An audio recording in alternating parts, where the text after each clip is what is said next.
Yeah, you sound good. Awesome. Looking great. Glad to have you here. I forgot what my hair looked like. I was like, did I do my hair today? Okay, yeah. All right, awesome. So let's just dive right in. We've got a few others we want to bring on too. Okay. First question is, what's your favorite tip, something you've learned recently as it relates to visual marketing? Doesn't have to be about a specific platform, or it could be. I think that a challenge that people are going to have is working with Instagram with the change that just came out last week. People are like, yay, photos aren't square anymore. Guess what? That makes it more of a challenge for people that don't have design skills, because you're still going to have to fit it in that square.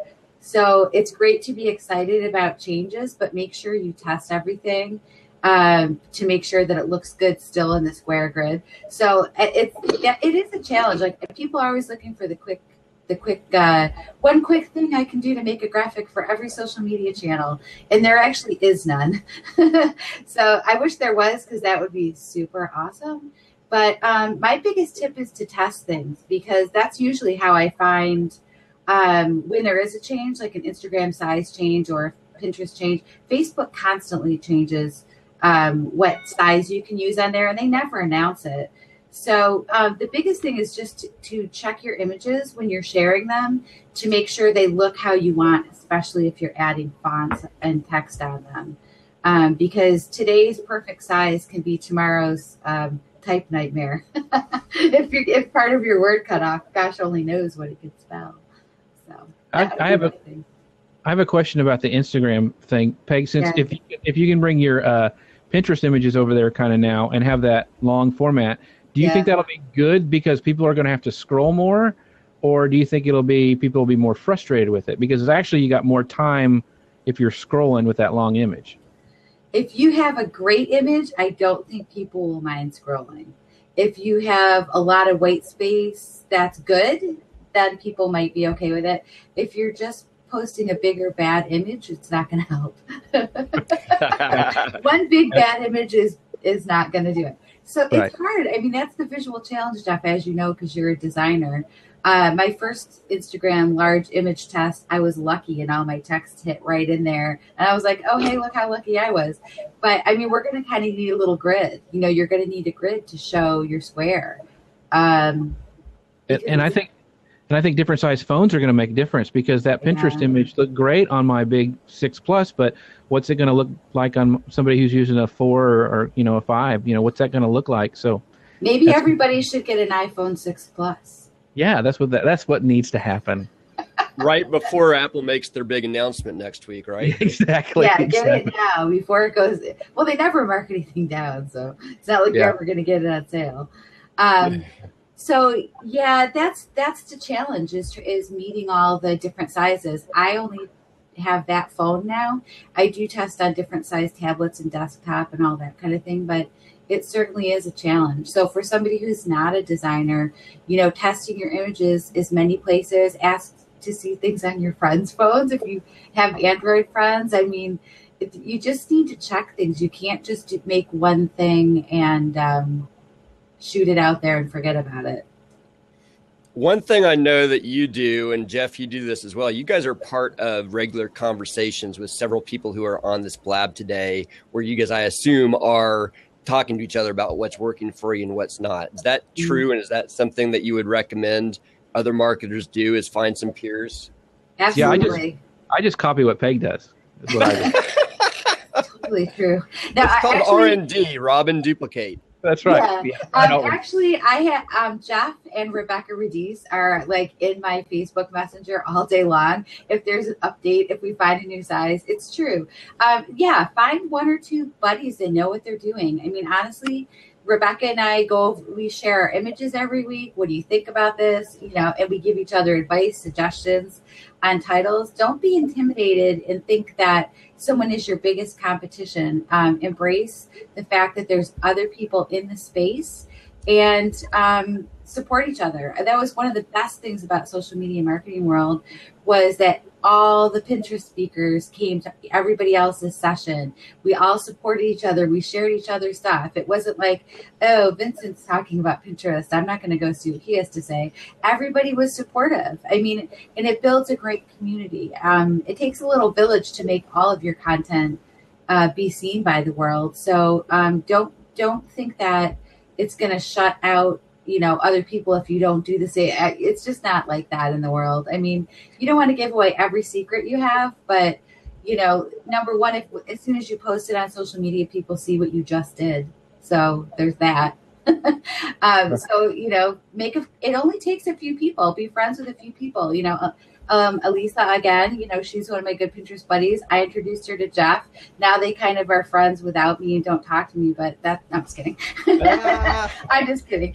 No, but it is a great way to learn more because, you know, it's impossible for one person to know everything about every social media platform. And I try, but it is almost impossible. Jeff actually caught the Instagram update before me last week.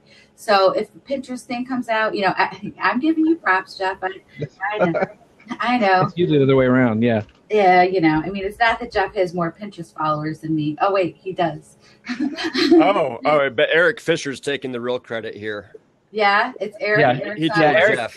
Yeah, he pinged me, so that's how I told you. Funny. So, but see, that's how it's the telephone game. But that's the thing; our social media is important to all of us. So it's great to share when there's an update with your friends and go over what it could mean. You know, everybody thought about the size. Yay, that's exciting. But I think probably Jeff, Eric, and I were all like, "Oh, what does that really mean?" Right. Yeah. What is that? Okay, great. Wide form videos on Instagram. What's going to get cut off on the sides? Mm-hmm. Good point. Yeah. I can't even edit regular videos, so. Peg, what's your tool of choice, a tool that you would recommend folks check out? Well, he was just on, and he couldn't recommend himself, but I've been playing with Craig's Relay, and I like it. It has one thing that I hope Craig's going to work on is naming the images. I know that you can use keywords in them. It's a little bit of a challenge to name the images because that's just a pain when you load a folder. And it's the same in Canva when you download multiple images. It gives you this folder with like image number 1. That doesn't help me anyway. But it's great for creating like a little campaign and doing a whole bunch of related images. I tested some today on the Ape promotion that I was working on today. So that's one that I've been playing with. And the Over app is still like my super fave for my smartphone. I love Over. And that's for Android and iOS. Awesome. All right. So here's the big question. What's your fail story that you'd like to share and what did you learn from it? Oh, my fail story is that I just told this the other day, but one of my most popular pins that I created is like a super ugly graphic and I really hate it. And I was testing an app and I didn't think it was going to be any big deal. And then the quote was really good. So it gets shared a lot and I'd love to like delete it, but it's got so many reprints that would be really unsmart. So I leave it, but every time I see that image, it bugs me because it's really ugly. So make sure if you're testing something that it's still something that you love, or if you're testing it, delete it right away if it's like a true test. Now I'll write like just a test and I'll share it and delete it just to see how it looked. So I wish I did that, test it and delete it. Or make sure that your test is, you know, good enough to leave there forever, because sometimes it can be popular and then kind of like what Kim said with her image with a typo on it, you're kind of SOL if it starts being popular. Do you lose the momentum on your content or live with a mistake? You know? Yeah, it's a good reminder that you're human, right? Yeah, unless you're on SlideShare, because then you can change it. It's the only social network you can update something after it's live and you don't lose the social shares. Oh, that's cool. I wish everybody would do that. So you could like update your image, but they don't. So that's my fail story. That's awesome. That's a good one. Yeah. That's a good one. Yeah. All right, Peg, Okay, we're going to make room for a couple more on the hot seat. Thanks, Peg. Thanks for joining us.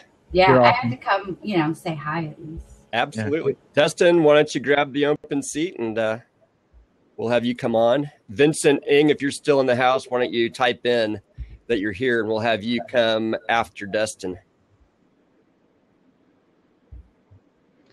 Dustin from California. There he is. There I am.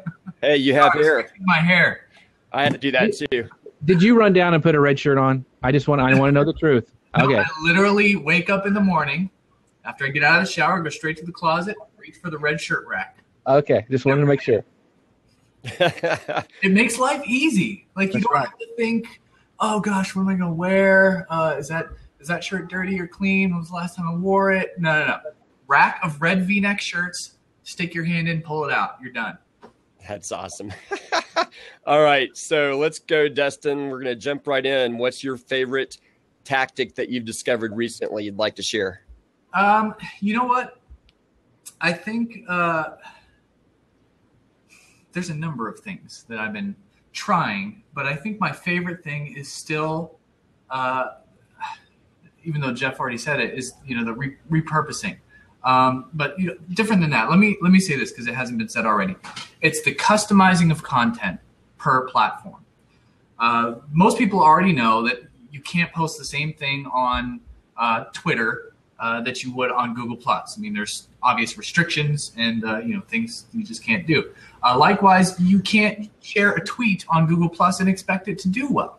So I think for me, I've just been reinforcing rather the idea that content customization is the way to go. Understand that each audience on every platform speaks a different language. While it might all be English or whatever your native language is, they expect to see things in a different way, or they interpret things in a different way.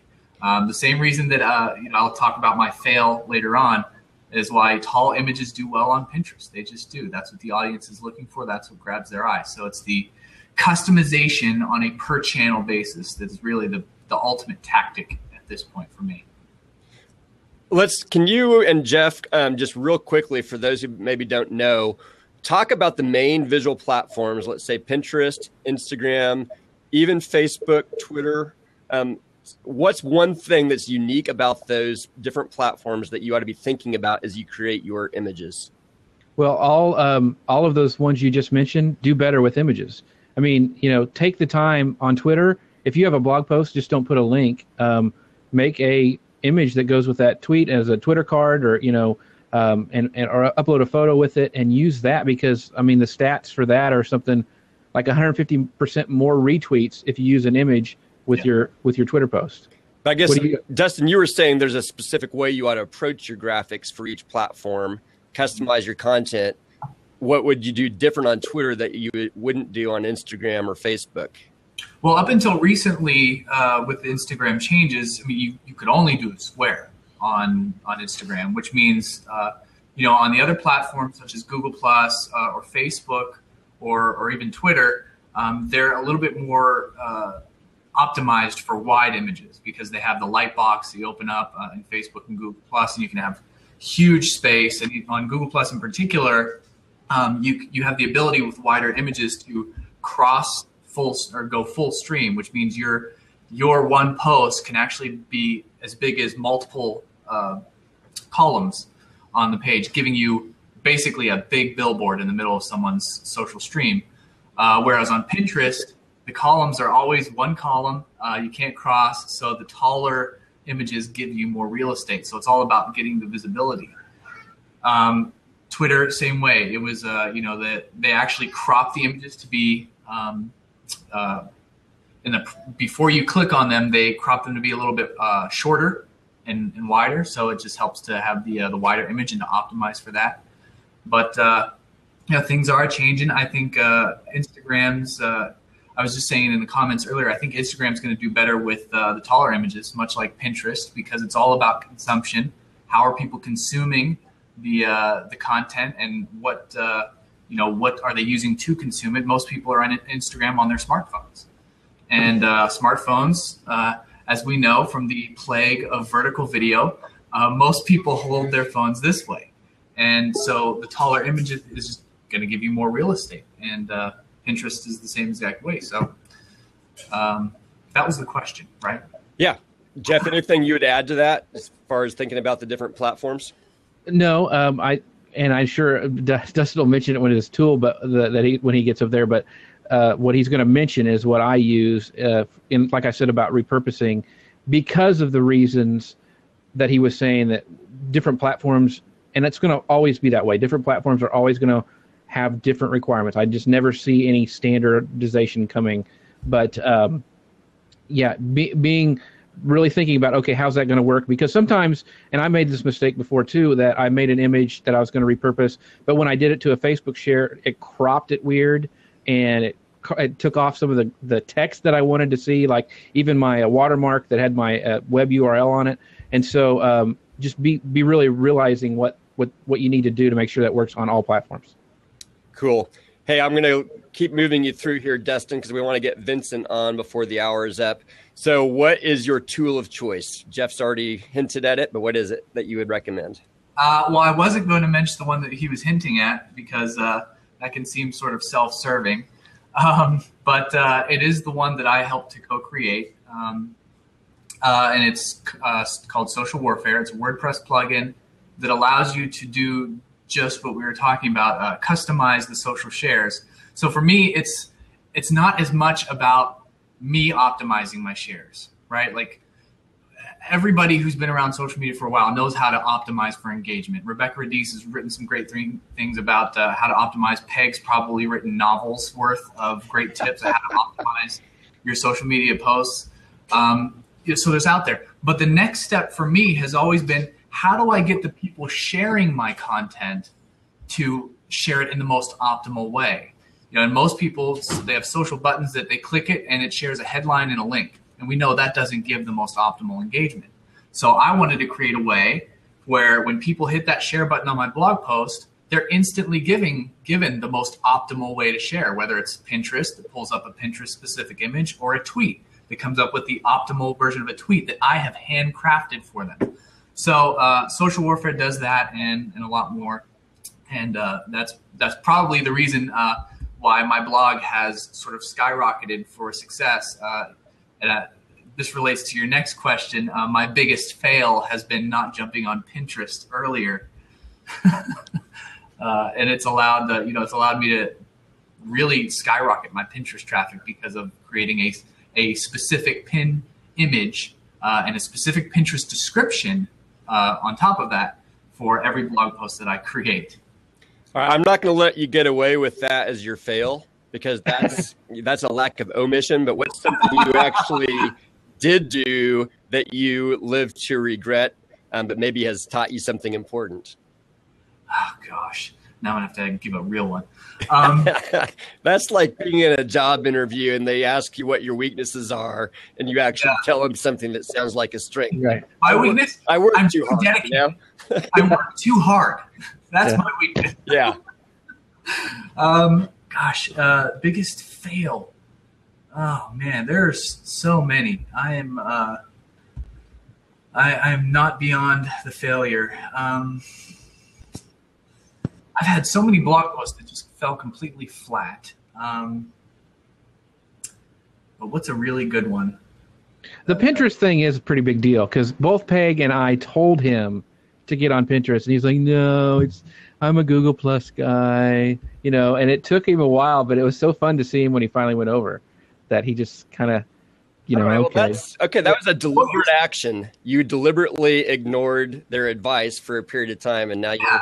Okay, well, I'll let you get by with that. I basically just said, look, if Pinterest was that big a deal, I'd already be successful on it. Because I'm a graphic designer, and I create beautiful things, and if it's that important, people would be sharing my beautiful things on Pinterest. Boy, was I an idiot. Is it the number one traffic driver now, Dustin? Oh, by far. If I could pull it up fast enough, I'd show you. It drives about 40% of the social media traffic to my site. Oh my goodness. 40% of the social traffic. And I'm known as a Google Plus guy. Yeah. But there you go. There you go. Awesome. I'll let you get by with that. We're going to bring Vincent Ing on, and Dustin, I'm going to go ahead and say goodbye. Thanks for joining us. All right. But I do use his plugin all the time, Social Warfare. That's my go-to thing for cross-purposing my posts. It really is worth it. He was being very humble. Well, and you said he wasn't even going to talk about that. Vincent, welcome. Hey, Phil. How's it going? Can you guys hear me loud and clear? Absolutely. Yeah. You sound great. Oh, fantastic! Because I had some mic problems, and Jeff always says, you got to get a new mic. Like your mic's terrible. Hey, it's working just fine. All right, so we only have a few minutes, so I'm going to get you right into these questions. First question is, what's your favorite tip or tactic that you would give to other visual marketers? Yeah, I mean, I'm not I'll be honest, I'm not a visual marketer per se. I do a lot of Pinterest. But I mean, when it comes to Pinterest, one thing I actually always tell people is to go on Pinterest and take a look at already popular pins and see what kind of background they're using, what kind of color schemes, because a lot of people don't realize that really Pinterest is the world's largest visual focus group.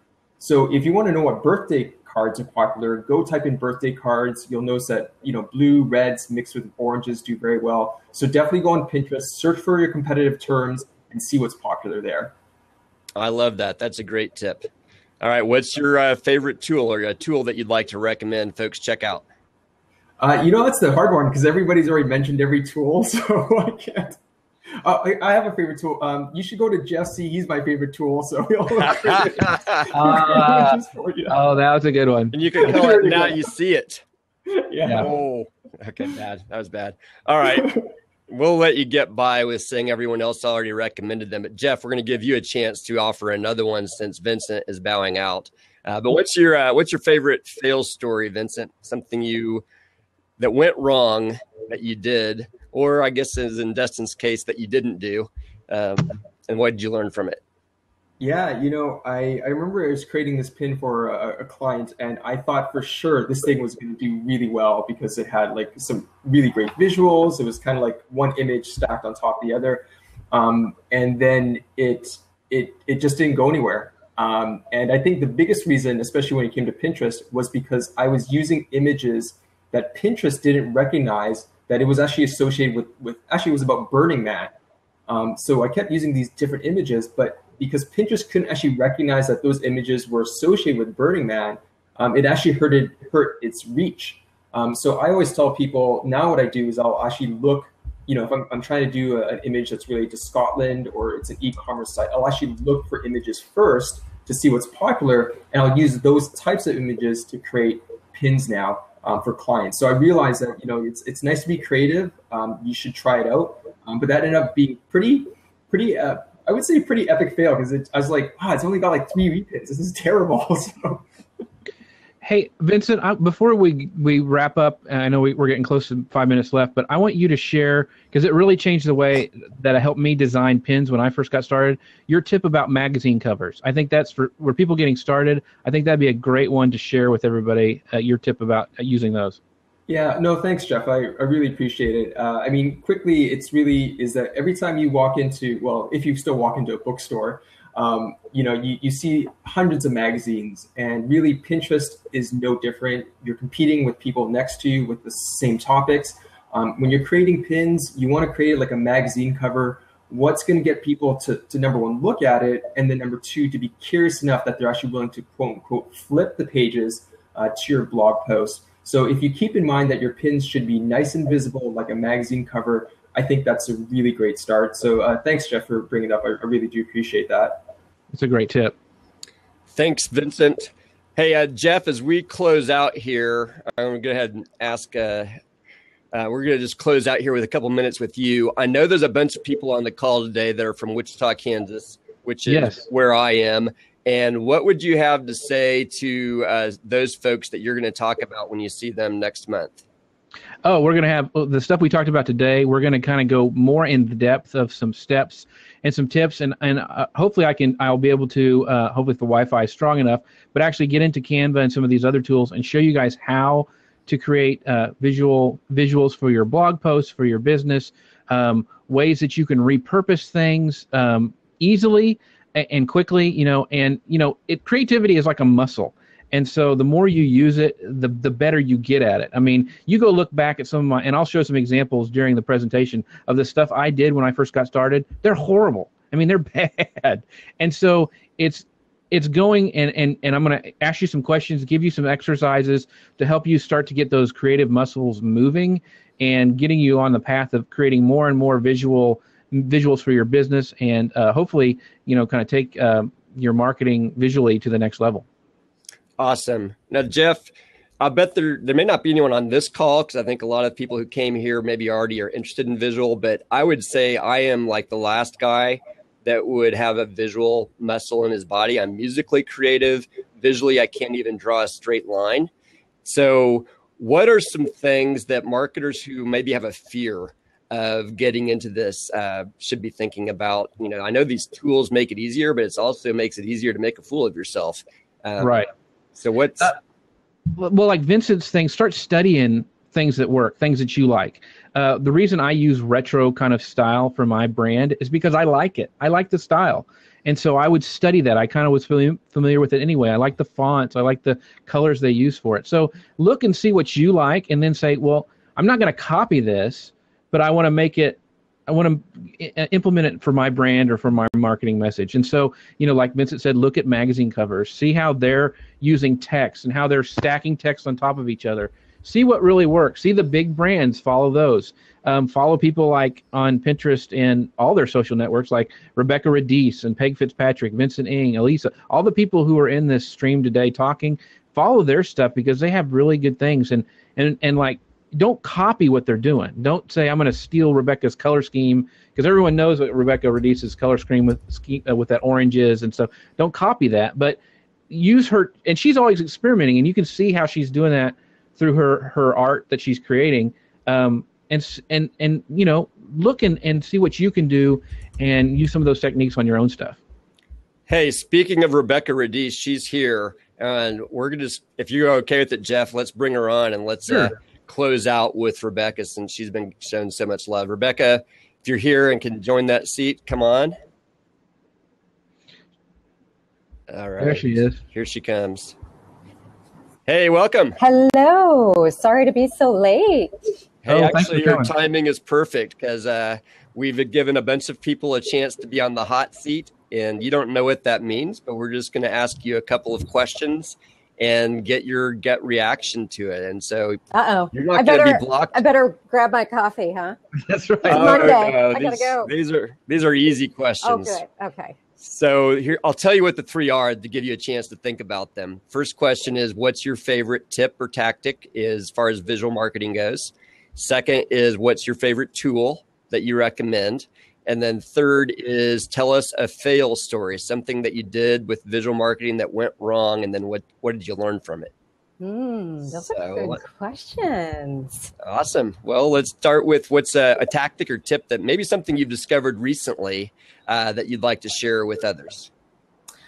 Visual marketing tactic, just use it. How about that? No, I'm totally teasing.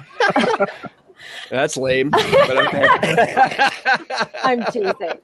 You know, probably for me, the biggest bang for my buck, I guess, so to speak, and where you're putting your time and attention with visual marketing is on Twitter. To be able to start using graphics within your tweets, I saw such an enormous difference in the shares, the retweets, the amount of conversation I was getting.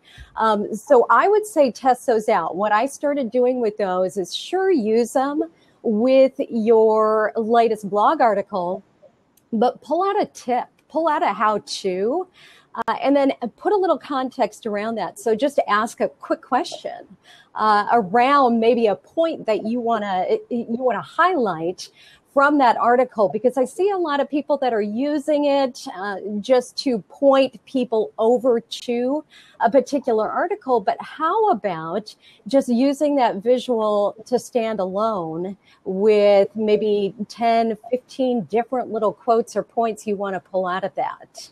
So learn how to really get the most repurposing quality out of all of your content. Let me ask you a question. I know several people talked about repurposing at the start, like when you first create your blog post, but I'm wondering if you ever go back and look at your evergreen content and look at the things that have done best and say, how can I bring new life to this piece by creating some new visuals?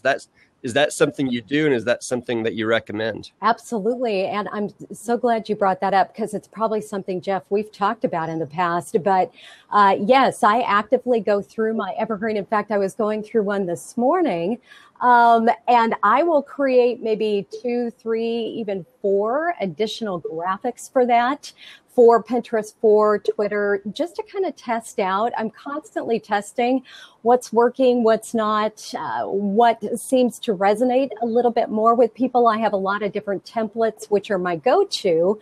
But yes, I think that is a great way to get fresh eyeballs on older content, but still very relevant content. One of my articles I just happened to see is several more people had shared it over the weekend. It was a Pinterest article from 2013, but still totally relevant. So I was creating a new visual for that just to kind of test it out and see how it went. Awesome. You've given me some ideas, because I've been thinking about that for my own personal blog. All right. So what's a tool? Canva's off the table. We'll tell you. Yeah, we want to hear some new tools that you use that others have not talked about, hopefully. A tool for creating visual content. One of my creating or sharing could be either one. Well, for creating, one of my favorites is a tool called Quotes Cover. Now, Peg and I were talking over the weekend, and I know that it was having some trouble loading, so I have not been there this morning.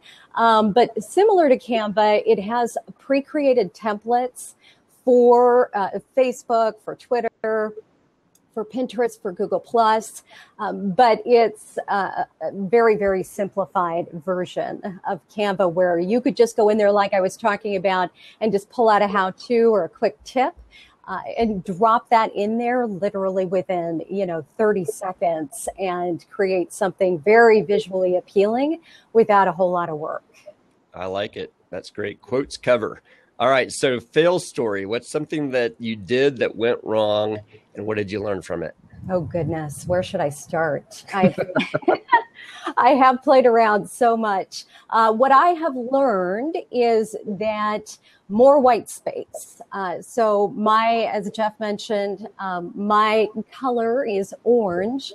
And I have figured out that those graphics that I create that are the orange background don't do near as well as those with a white background with orange lettering, orange font on top of them. So I think you have to play around with your branding, with your color scheme, and really figure out, and this is different across each social network, but for Pinterest and Twitter, both, they definitely respond, that audience responds more to the white space as opposed to just that bold orange solid color in their face, which I would have thought it would be the exact opposite. So you discovered that through A/B testing, or how did that come about? Exactly, through A/B testing. I would take the same exact quote and test exactly which one performed better. And truth be told, the white space performs almost 80% better.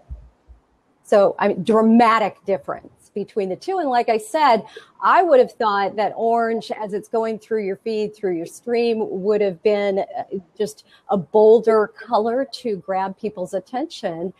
But for whatever reason, it's not as attractive and not generating near the response in click-throughs, the response in retweets as that white space, like I said.